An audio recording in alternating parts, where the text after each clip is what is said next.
پیارا جملہ فرمایا کہ کأنک قد خلقت کما تشاء، آپ کو ایسا ہی پیدا فرمایا جیسا آپ خود چاہتے تھے۔ حضرات کرام، اب میں اس شخصیت کو مدعو کرنا چاہتا ہوں جس کا ہمیں بے صبری سے انتظار تھا،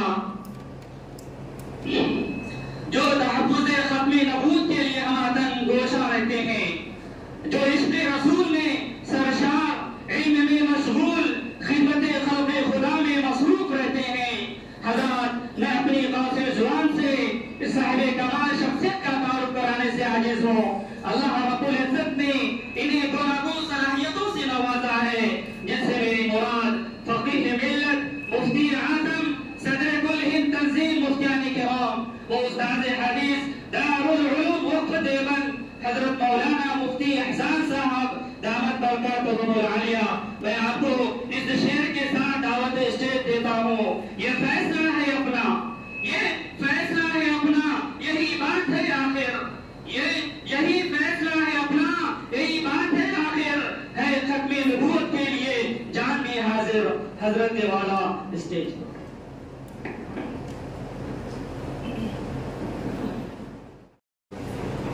لله نحمده ونستعينه ونستغفره ونؤمن به ونتوكل عليه ونعوذ بالله من شرور أنفسنا ومن سيئات أعمالنا، من يهده الله فلا مضل له ومن يضلله فلا هادي له، ونشهد أن لا إله إلا الله وحده لا شريك له، ونشهد أن سيدنا وسندنا وحبيبنا ومولانا محمدا عبده ورسوله، أما بعد فأعوذ بالله من الشيطان الرجيم، بسم الله الرحمن الرحيم، ما كان محمد أبا أحد من رجالكم ولكن رسول الله وخاتم النبيين۔ حضرات محترمین، اللہ رب العزت کا بے پناہ فضل ہے کہ اللہ رب العزت نے ہمیں ایمان کی دولت سے سرفراز فرماتے ہوئے امام الانبیاء جناب محمد الرسول اللہ صلی اللہ تعالی علیہ وسلم کی امت میں پیدا فرمایا۔ امام الانبیاء جناب محمد الرسول اللہ صلی اللہ علیہ وسلم سے پہلے اس دنیا کے اندر بہت سے انبیاء علیہ السلام تشریف لائے ہیں، اور ان انبیاء کی تعداد جو ہے ہزاروں میں نہیں بلکہ لاکھوں میں ہے۔ بعض روایات میں ہے کہ تقریباً 1,24,000 پیغمبر اللہ رب العزت نے اس دنیا کے اندر بھیجے۔ ان تمام کا کام یہ تھا کہ انسانوں کو انسانیت سکھا دیں اور درندگی اور وحشت سے نکال دیں۔ اللہ رب العزت نے جس کو بھی پیدا فرمایا، جس کو بھی سانس لینا عطا فرمایا، وہ کچھ انسان ہیں، کچھ جانور ہیں۔ انسان بھی روٹی کھاتے ہیں، جانور بھی غذا کھاتے ہیں۔ انسان بھی پانی پیتے ہیں، جانور بھی پانی پیتے ہیں۔ انسانوں کو بھی سردی گرمی سے حفاظت کی ضرورت ہوتی ہے، جانوروں کو بھی ضرورت ہوتی ہے۔ تو یہ دنیا میں جانور بھی یہ تمام کام کرتے ہیں جو انسان کرتے ہیں۔ ان کو غذا بھی فراہم ہوتی ہے، ان کو سردی گرمی سے حفاظت کا انتظام بھی ہے، وہ اپنے رہنے سہنے کا انتظام کرتے ہیں۔ کوئی گھونسلہ بناتا ہے، کوئی بل بناتا ہے، کوئی زمین میں سوراخ کر کے زندگی گزارتا ہے، کوئی درختوں کے اوپر جو ہے گھونسلے بنا کے رہتا ہے، وہ بھی اپنا انتظام کرتے ہیں۔ اگر ہم انسانوں نے یہی کیا کہ ہم نے اپنے کھانے کا انتظام کر لیا، اپنے رہنے کا انتظام کر لیا، سردی گرمی اور پریشانیوں اور تکلیفوں سے حفاظت اپنی کر لی، تو پھر ان جانوروں میں اور انسانوں میں کوئی فرق نہیں ہے۔ ان جانوروں میں اور انسانوں میں فرق کیا ہو سکتا ہے، وہ نبی بتانے کے لیے آتے ہیں۔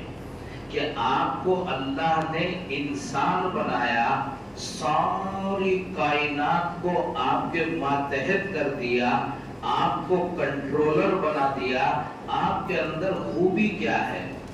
تو نبیوں نے آ کر یہ بتایا کہ آپ کے اندر تہذیب، آپ کے اندر تمدن، آپ کے اندر علم، آپ کے اندر شعور، آپ کے اندر آگہی، آپ کے اندر سوچ اور فکر، یہ وجہ امتیاز ہے جانوروں میں اور انسانوں میں، کہ آپ جو ہیں وہ ہر کام کو سلیقہ مندی سے کرتے ہیں، آپ ہر کام کے بارے میں غور و فکر کرتے ہیں، آپ ہر کام کے بارے میں سوچتے ہیں، آپ اللہ نے کس نے اس دنیا کو بنایا یہ سوچتے ہیں، آپ کو کس کام کے لیے یہاں بھیجا گیا یہ سوچتے ہیں، آپ انسانوں کی بھلائی کیسے کر سکتے ہیں یہ سوچتے ہیں، آپ جانوروں کے لیے بھلائی کیسے کر سکتے ہیں یہ سوچتے ہیں۔ یہ نبی بتانے کے لیے آتا ہے، اور نبی یہ بتانے کے لیے آتا ہے کہ جو بھی تم دنیا میں کرتے ہو، وہ اچھا کرتے ہو یا برا کرتے ہو، اس کا بدلہ جانوروں کو نہیں ملنا، جانور مر جائیں گے، ختم ہو جائیں گے، لیکن انسان مرے گا تو ختم نہیں ہوگا، انسان مرے گا تو پھر زندہ ہوگا، پھر مرے گا تو پھر زندہ ہوگا۔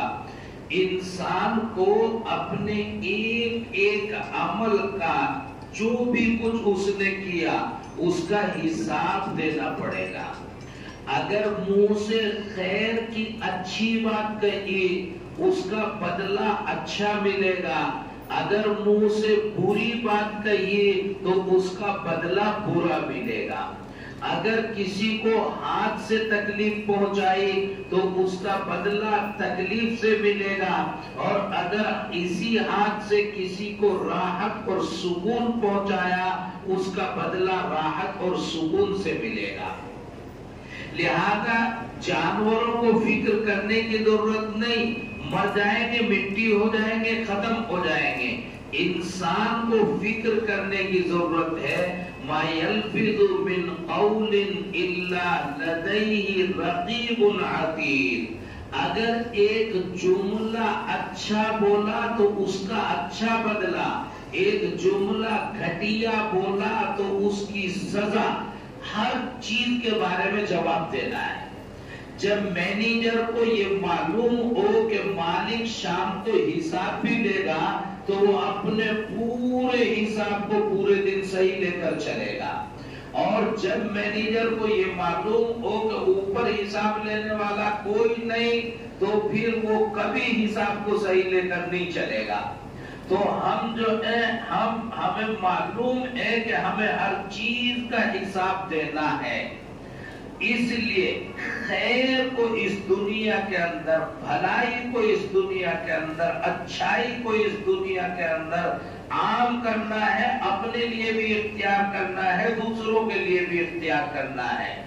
سارے نبیوں نے یہ تعلیم دی آ کر، اور اخیر میں جناب محمد الرسول اللہ صلی اللہ علیہ وسلم تشریف لائے تو جتنا علم، جتنی تعلیم، جتنی تہذیب، جتنی عمدگی تمام نبی لے کر آئے تھے، اتنی اکیلے اس سے کہیں زیادہ رسول اکرم صلی اللہ علیہ وسلم لے کر آئے ہیں۔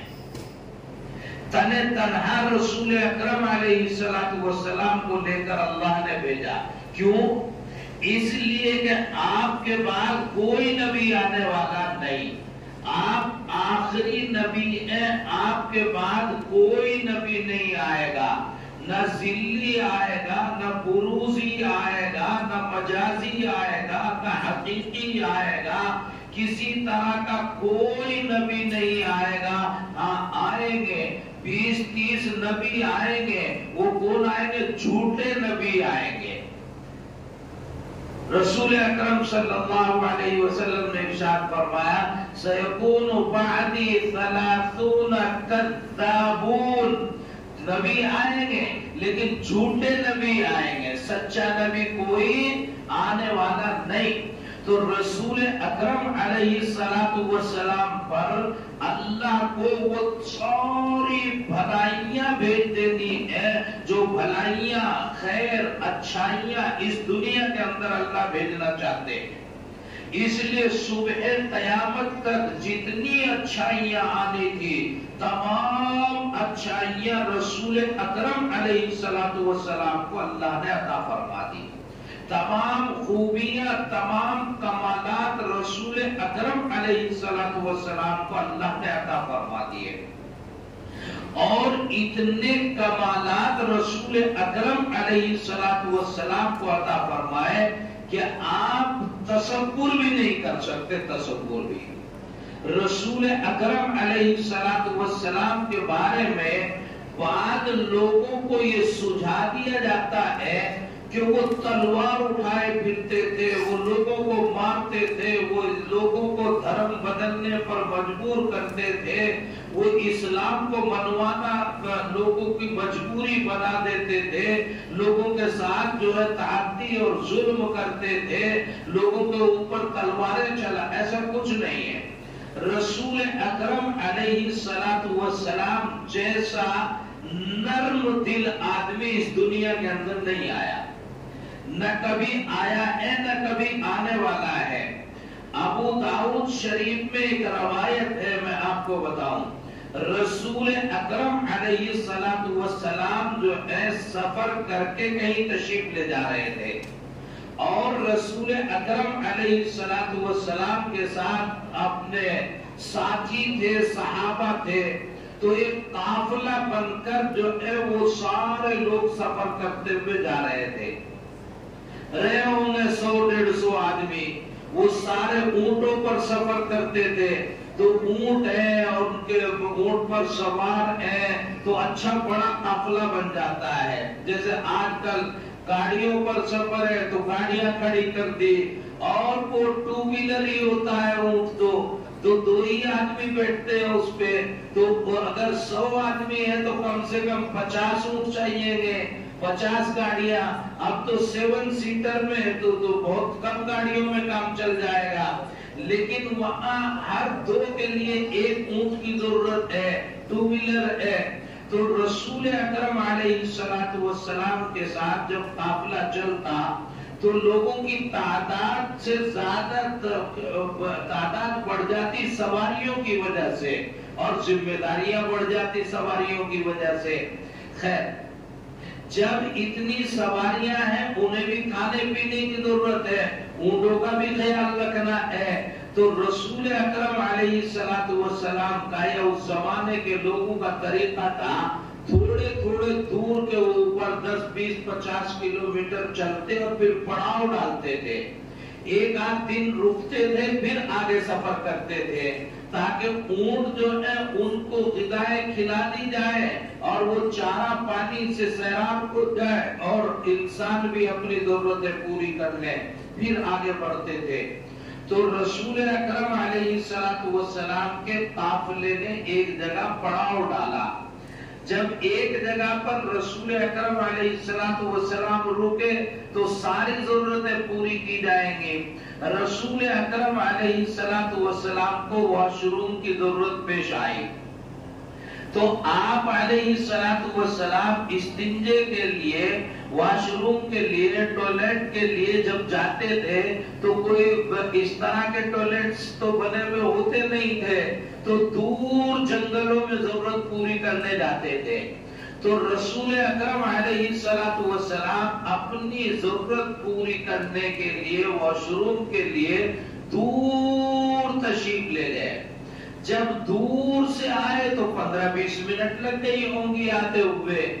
جب آئے تو آپ علیہ السلام نے دیکھا کہ ایک چڑیا ہے، ایک پرندہ ہے، پروں والا جانور ہے، وہ جیسے یہ مجمع ہے صحابہ بیٹھے ہوئے ہیں، وہ یہاں کوئی اگر یہاں کوئی کبوتر بیٹھا ہوا تمہارے آتے ہی اڑ جائے گا، اگر کوئی چڑیا بیٹھی ہے جہاں آدمی آیا وہ فوراً اڑ جائے گی، لیکن ایک پرندہ ہے وہ اس مجمع کے قریب آتا ہے، یہاں پھڑپڑاتا ہے، پھر پیچھے کو ہٹ جاتا ہے، کبھی یہ انسان مجھے پکڑ نہ لے، شکار نہ کر لے، پھر دور کو ہٹتا ہے، پھر قریب کو آتا ہے، پھر دور کو ہٹتا ہے، پھر قریب کو آتا ہے، لیکن انسانوں کی وحشت سے وہ بھاگ نہیں رہا ہے، بچنا بھی چاہ رہا ہے لیکن بھاگ بھی نہیں رہا ہے، قریب قریب آتا ہے۔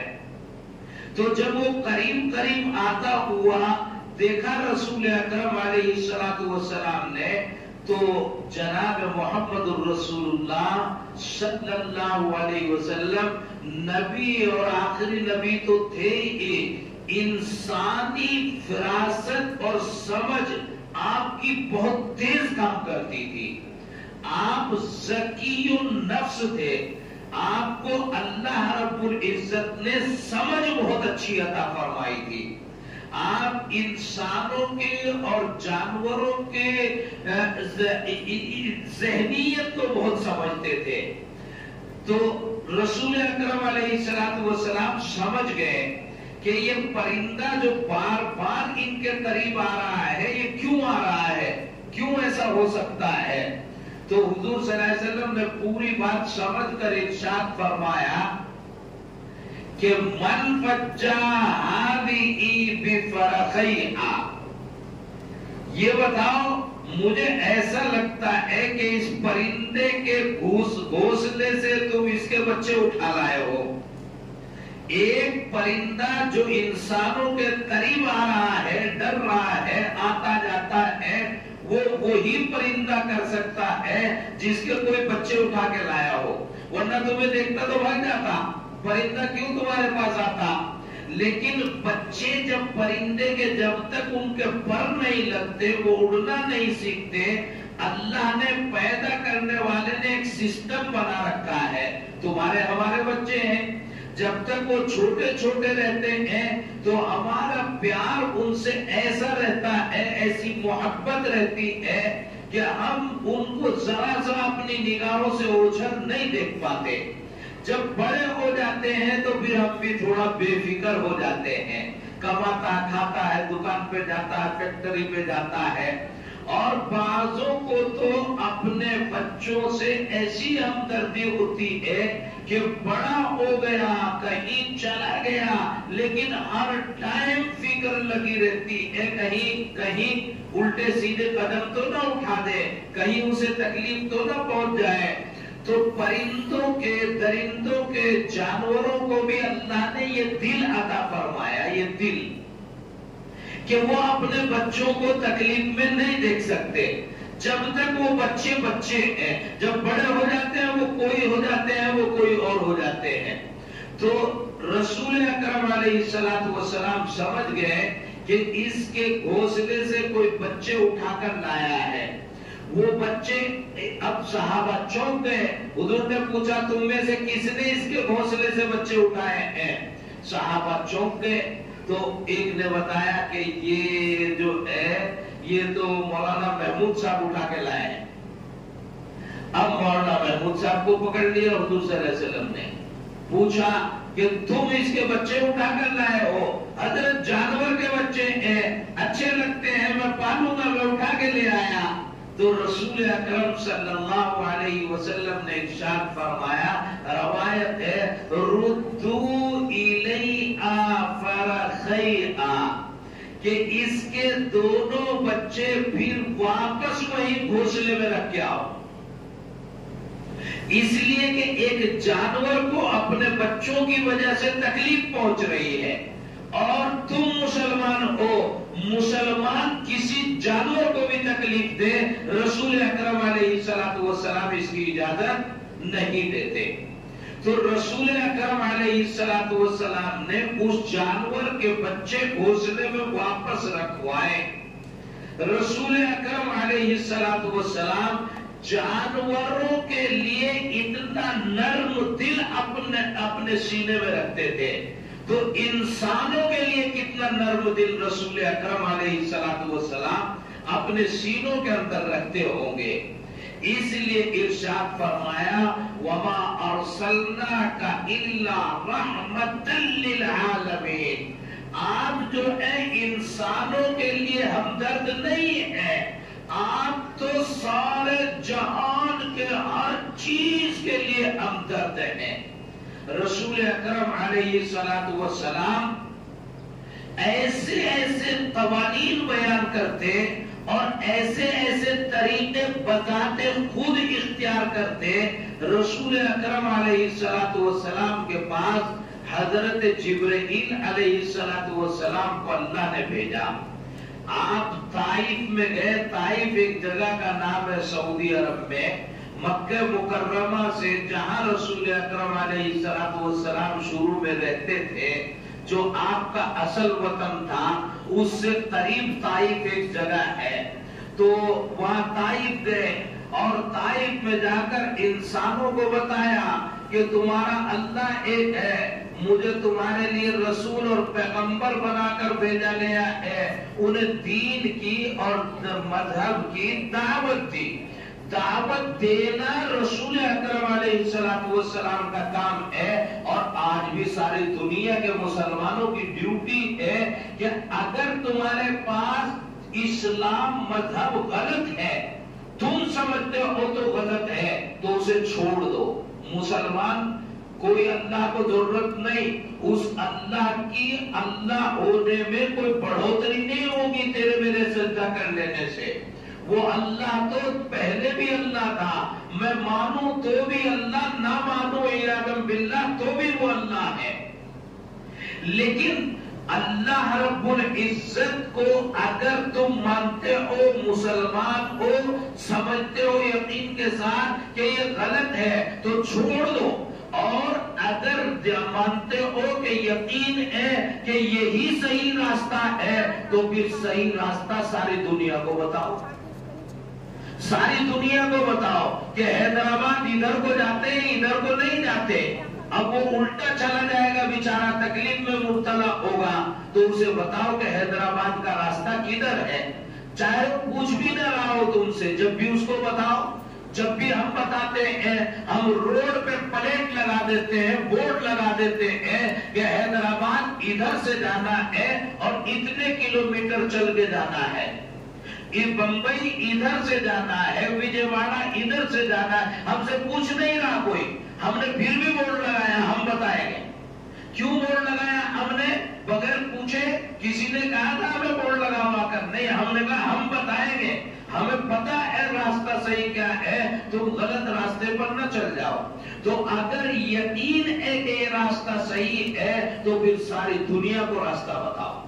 رسول اکرم علیہ السلام تھوکتے نہیں کہ تم حیدرآباد ہی جاؤ، وہ بتا دیتے ہیں ادھر حیدرآباد ہے، ادھر وجے واڑہ ہے، ادھر بمبئی ہے، ادھر احمد نگر ہے، ادھر جو ہے اورنگ آباد ہے، یہ سارا بتا دیتے ہیں۔ جانا کدھر ہے تم جانو اپنی مرضی سے، ہم تھوکتے نہیں ہیں کہ تم مسلمان ہو جاؤ اور مسلمان ہو جاؤ، نہیں، ہم راستہ بتا دیتے ہیں۔ جب ہم صحیح راستہ ہمیں معلوم ہے، ہمیں یقین ہے صحیح راستہ یہ ہے، تو بتانا ہمارا فریضہ ہے۔ تو جناب رسول اکرم علیہ السلام سب کو صحیح راستہ بتاتے، اور یہ صحیح راستہ بتانے کے لیے طائف تشریف لے گئے۔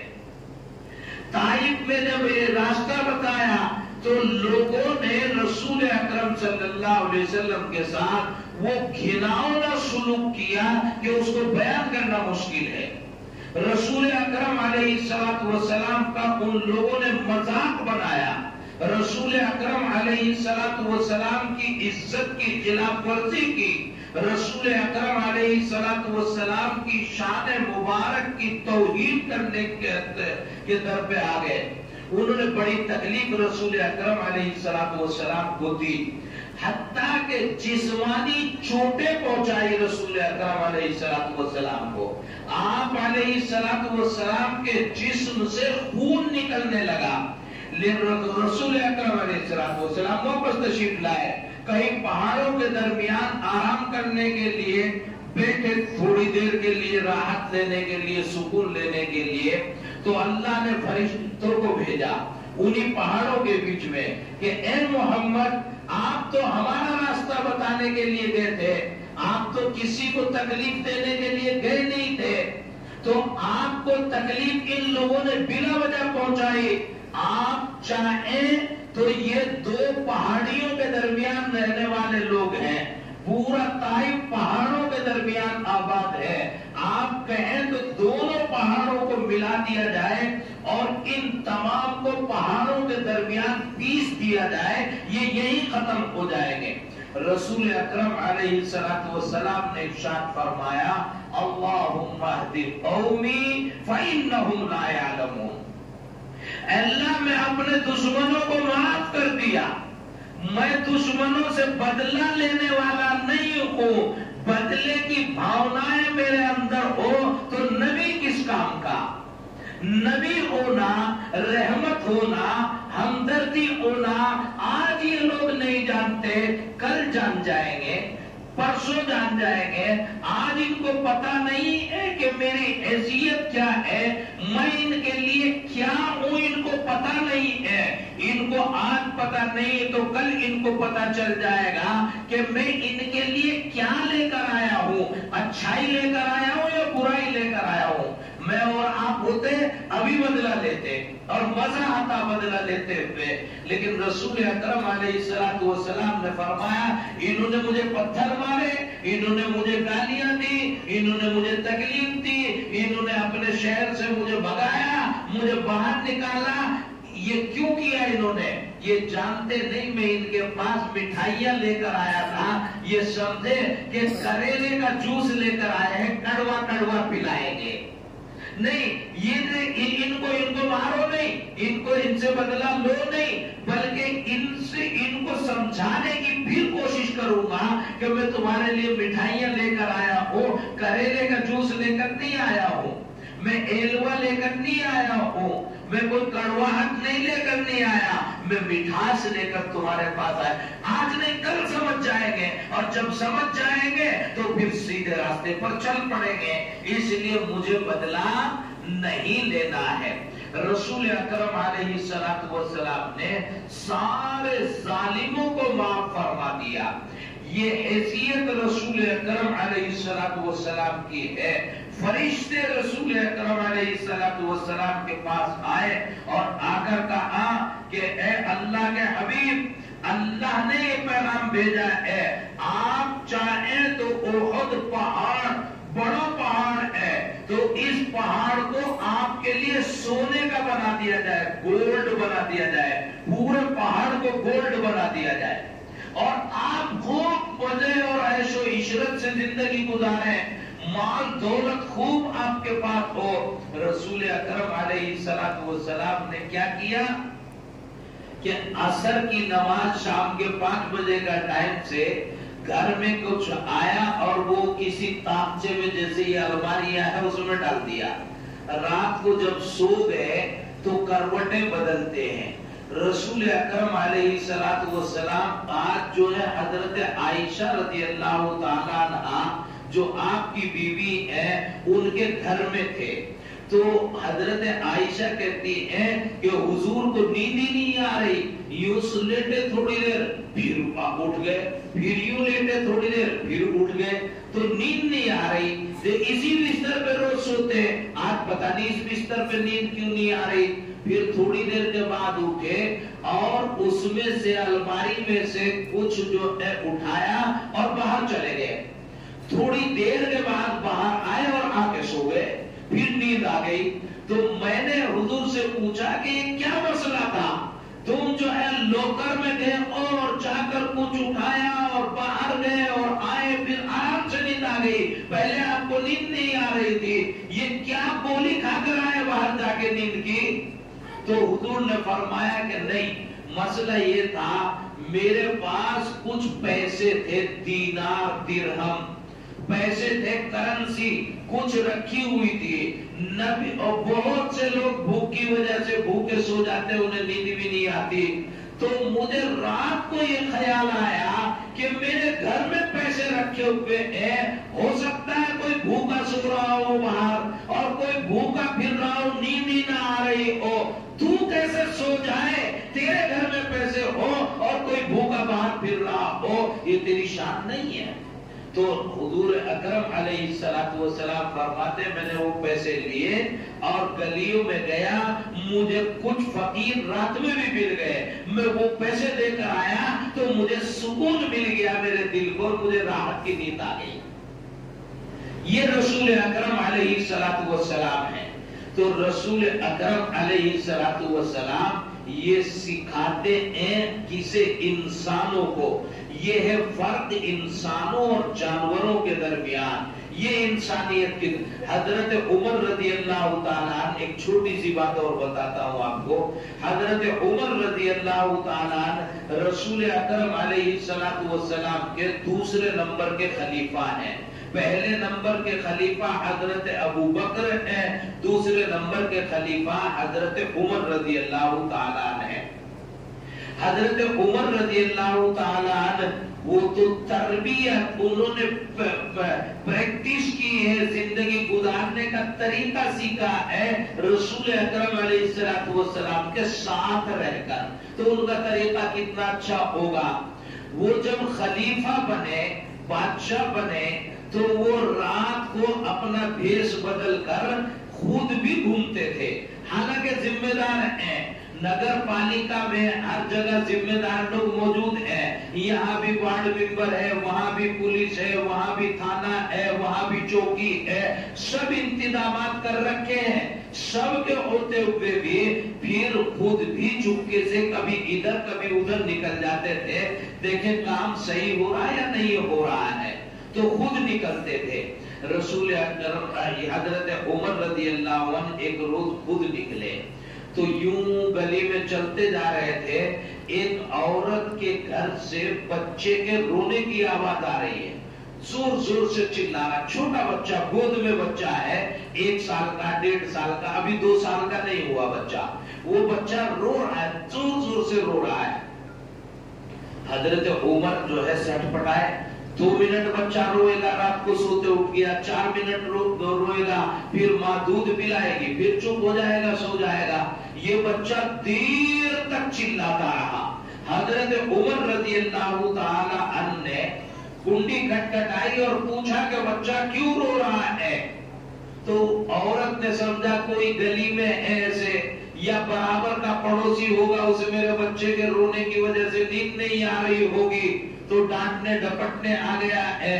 اس عورت نے گھر میں سے کہا کہ دیکھو حضرت عمر کے یہاں راشن کارڈ بنے ہوئے ہیں اور سرکاری کارڈ سے, سرکاری کوٹے سے راشن تقسیم ہوتا ہے. تو راشن ملتا تھا, راشن کارڈ بنے ہوئے تھے اور غریبوں کو راشن تقسیم کیا جاتا تھا سرکاری کوٹے سے. تو وہ راشن جو ملتا ہے وہ سارے گھر کے ممبروں کو اتنا ہی ملتا ہے.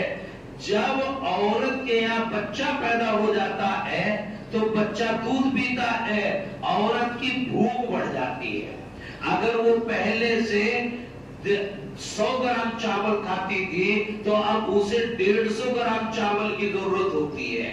بار بار اسے بھوک لگتی ہے, اسے غذا کی زیادہ ضرورت ہوتی ہے.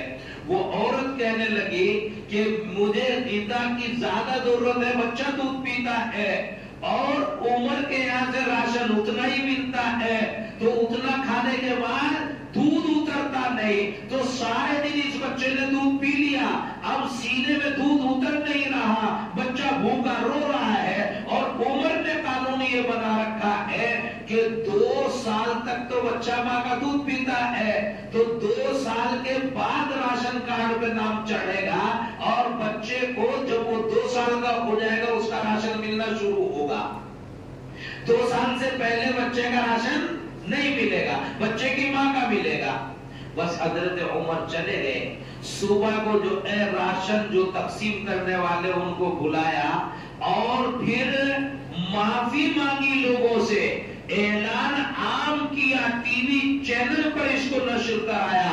یعنی جو ذریعے اس وقت کے تھے ان تمام لوگوں میں معافی مانگی کہ آج تک جو میں نے قانون بنا رکھا تھا کہ راشن کارڈ پہ نام 2 سال کے بچے کا چڑھے گا, اس سے پہلے راشن نہیں ملے گا, یہ قانون میں نے غلط بنایا میں اس قانون کو واپس لیتا ہوں اور تمہیں جو اس قانون کی وجہ سے تکلیف ہوئی اس کے لیے آپ کو آئی ایم سوری بولتا ہوں، آپ سے معافی مانگتا ہوں۔ یہ حضرت عمر نے اعلان کیا اور کہا کہ آج سے پیدا ہوتے بچے کا جنم پتری جب بنانے جاؤ گے جبھی راشن کارڈ میں نام چڑھ جائے گا اور اس کو راشن ملنا پہلے دن سے شروع ہو جائے گا۔ اس کے نام کا راشن اس کی ماں کھائے گی، جبھی تو دودھ جا کے اترے گا۔ تو حضرت عمر رضی اللہ تعالیٰ عنہ کی تربیت کس نے کی تھی؟ رسول اکرم علیہ السلام نے۔ بادشاہ وقت ہونے کے باوجود ان باریکیوں کو سمجھتے کہ کوئی بھوک کی وجہ سے بچہ بھی کسی گھر میں نہ بل بلا جائے۔ یہ ذمہ داریوں کا احساس مسلمانوں کے اندر نہیں ہوگا تو ان کی مسلمانی کبھی پکی نہیں ہو سکتی۔ اسی لیے رسول اکرم علیہ السلام ایک طرف ارشاد فرماتے ہیں کہ من قال لا الہ الا اللہ دخل الجنہ، جو مسلمان ہوگا جنت میں تو 101% جائے گا، لیکن یہ نہیں بتا سکتا کہ کب جائے گا، مرتے ہی نہیں جائے گا اور قیامت آتے ہی نہیں جائے گا، جنت جہنم کے فیصلے ہوتے ہی نہیں جائے گا، بلکہ جائے گا۔ بس یہ ذمہ داری ہے، جہنم میں جل کے جائے گا، گناہوں کی سزا پا کر جائے گا، تکلیفیں اٹھا کر جائے گا، اللہ سے معافی لے کر جائے گا، کیا کیا تکلیفیں اٹھا کر جائے گا اس کی کوئی ذمہ داری نہیں ہے۔ اور پھر بہت حدیث رسول اکرم علیہ السلام نے ارشاد فرمائے کہ تمہارا ایمان جو جنت میں ڈائریکٹ تمہیں لے کر جائے گا وہ کون سا ایمان ہے؟ جس میں امانت داری ہو، جس میں کاروبار نمبر 1 کا ہو، جس میں کاروبار کرتے ٹائم آپ بزنس میں جھوٹ نہ بولتے ہو۔ اگر آپ بزنس کرتے ٹائم جھوٹ بولتے ہیں، آپ گاہکوں کو لوٹتے ہیں، آپ آنے والوں کا پیسہ لوٹنے کے چکر میں رہتے ہیں، آپ آنے والے گاہکوں کو دھوکہ دیتے ہیں، رسول اکرم علیہ السلام نے ارشاد فرمایا ڈائریکٹ جنت میں نہیں جا سکتے۔ تم پکے مسلمان نہیں، مسلمان ہو مگر کچے مسلمان ہو، اس لیے تم ڈائریکٹ جنت میں نہیں جا سکتے۔ بلکہ حضور نے فرمایا اگر کسی کا پیسہ لے کر تم دبا جاتے ہو، کسی کا پیسہ ٹائم پر ادا نہیں کرتے، تم پکے مسلمان نہیں ہو سکتے۔ اگر تم جو ہے اللہ کے حق عبادت، نماز، روزہ، حج، زکات رات دن کرتے رہو، لیکن اگر تم بندوں کا حق ادا نہیں کرتے، یہ بندے بھی تو میرے ہیں، یہ انسان بھی تو پیدا میں نے کیے ہیں، میرے سامنے مسجد میں آ کر 1 گھنٹہ جو ہے سجدے کرتا رہتا ہے، کھڑا ہوا لمبی لمبی نمازیں پڑھتا رہتا ہے اور میرے آدمیوں کو پریشان کرتا ہے، میری پارٹی کے لوگوں کو پریشان کرتا ہے۔ الا ان حزب اللہ، یہ تو اللہ کی پارٹی ہے، تو اللہ کے بندوں کو پریشان کرتا ہے، انسانوں کو پریشان کرتا ہے، ان کو لوٹتا ہے، ان کو تکلیفیں دیتا ہے، ان کو خراب مال بیچتا ہے، ان کو ملاوٹ والا مال بیچتا ہے، انہیں بتاتا نہیں ہے تو ان کے ساتھ جھوٹ بولتا ہے، ان کے ساتھ گالیاں دیتا ہے، کچے جملے بولتا ہے، ان کو تکلیف پہنچا، پیٹ پیچھے ان کی غیبت کرتا ہے، ان کی برائی کرتا ہے، تو پکا مسلمان کبھی نہیں ہو سکتا، چاہے 24 گھنٹے مسجد میں پڑا رہے، تو پکا مسلمان کبھی نہیں ہو سکتا۔ رسول اکرم علیہ السلام جو ہے کسی بھی میدان کے لیے، سیاست ہو، سماج ہو، معاشرت ہو، بزنس ہو، مسجد ہو، بازار ہو، ہر میدان کے لیے ہدایت دیتے ہیں کہ تم پکے مسلمان کب ہو سکتے ہو۔ یہ ہے رسول اکرم علیہ السلام کو ماننا کہ انسانوں کے لیے آپ کتنے خیر خواہ ہیں، اس دنیا کے لیے کتنے خیر خواہ ہیں۔ اگر آپ میں خیر خواہی نہیں ہے تو آپ رسول اکرم علیہ السلام کے ماننے والے نہیں ہو سکتے۔ ایک نہیں ہزاروں باتیں رسول اکرم علیہ السلام نے انسانوں کی ہدایت کے لیے ارشاد فرمائے، اور اتنی باتیں ارشاد فرمائے کہ آپ کے بعد ان باتوں پر عمل کرنے کی، اس تھیوری کو پڑھنے کی، اس کے پریکٹیکل میدان میں جانے کی ضرورت باقی رہ گئی، نبی کی کوئی ضرورت باقی نہیں رہتی۔ کوئی کمی چھوڑی ہوتی تو کوئی نبی آتا، کوئی کمی نہیں ہے، اس لیے کوئی نبی آنے والا نہیں۔ وہ ساری تھیوری آپ کے پاس محفوظ ہے، اس تھیوری کو پڑھنا ہے، اس علم کو پڑھنا ہے، اور پریکٹیکلی اپنی زندگی کے اندر اس کو لانے کی کوشش کرنی ہے۔ محمد مصطفیٰ کے روح روشن کا تصدق ہے، ستاروں میں یہ تابانی گلو لالا میں رہنائی، اور سمجھتی کیا ہے دنیا، عاشقان شاہ بتا کو یہ دیوانے وہ ہیں جن سے سبق لیتی ہے دانائی۔ پھر دنیا ہمیں عقل مند کہیں یا بے وقوف کہیں، ہمیں تو رسول اکرم علیہ السلام نے ایسی بھلائی کے راستے بتائے ہیں، ہم نے نہیں پڑھے، یہ کمی ہماری ہے۔ اگر کوئی بھی پڑھے گا اسے پتہ چل جائے گا کہ اس سے بہتر کوئی راستہ دنیا کے اندر نہیں ہو سکتا۔ اس لیے ہم پورے پکے عہد کریں اور وفادار رہیں کہ ہم رسول اکرم علیہ السلام کی سیرت کو پڑھیں گے اور اس کو اپنانے کی کوشش کریں گے۔ اسی کے لیے جتنے تنظیمیں، جتنے دعوتی مرحلے اور جتنے دعوتی طریقے، سب کا مقصد یہی ہے۔ یہ مدرسہ ہے ہمارا فرقانیہ۔ اللہ رب العزت جب کسی زمین کو کسی خیر کے لیے منتخب کرتے ہیں، اس کا کسی بھی بندے کو سبب بنا دیتے ہیں۔ کسے پتا تھا کہ بہار میں ایک محمود نام کا بچہ پیدا ہوگا، وہ دیوبند تک پڑھنے چلا جائے گا، اور پھر وہ پڑھ کے بہار چلا جاتا، وہ حیدرآباد بھی اگر آتا تو شہر میں آتا، لیکن اللہ نے اس کو لا کے یہاں جنگل میں ڈال دیا، اور یہاں پر آ کر جو ہے یہ اتنی پرانی قدیم ترین مسجد آباد ہو گئی، اور یہ انسانیت کا سبق یہاں پر آ کر دینے لگے۔ بچے لائے، پڑھانا شروع کیا۔ آج اللہ کا کرم ہے، یہ تناور درخت بن کر ابھر چکا ہے۔ آج یہ مضبوط اور تعلیم ہوتی ہے، اسکول کی پڑھائی یہاں، مدرسے کی پڑھائی یہاں، قرآن کریم کی پڑھائی یہاں، کھانے پینے کا انتظام یہاں، لوگوں کے لیے ہمدردی کے طریقے اختیار کرنے کے جذبات یہاں، یہ تمام چیزیں اللہ رب العزت نے یہاں پیدا فرمائی۔ ہمارے مولانا محمود قاسمی صاحب، ان کے رفقائے کار، اساتذہ کرام، اور جب میں پہلے بھی آیا تھا، یہ اپنے محلے کے لوگوں کی تعریف بہت کرتے ہیں۔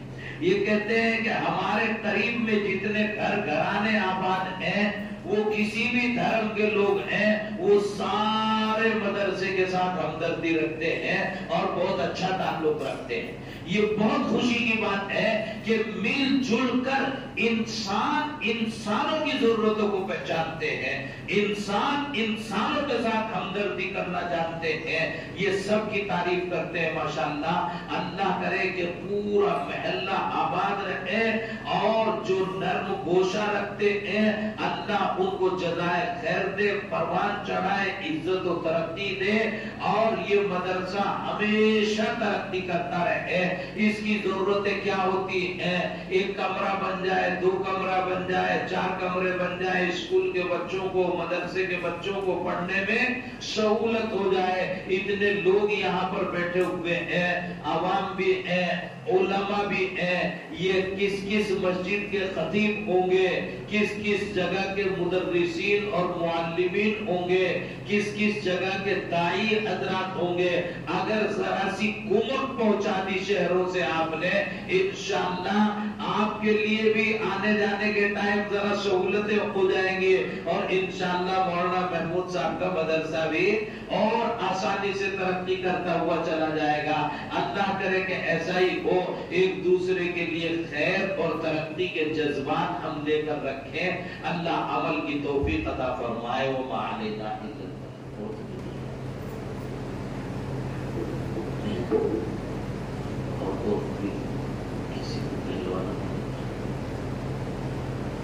دعا کریں، مدرسے کے حق میں بھی دعا کریں اور اپنے لیے بھی دعا کریں، اپنے گھروں میں جو ضرورتیں ہیں، جو پریشانیاں ہیں، ان کے لیے بھی دعا کریں۔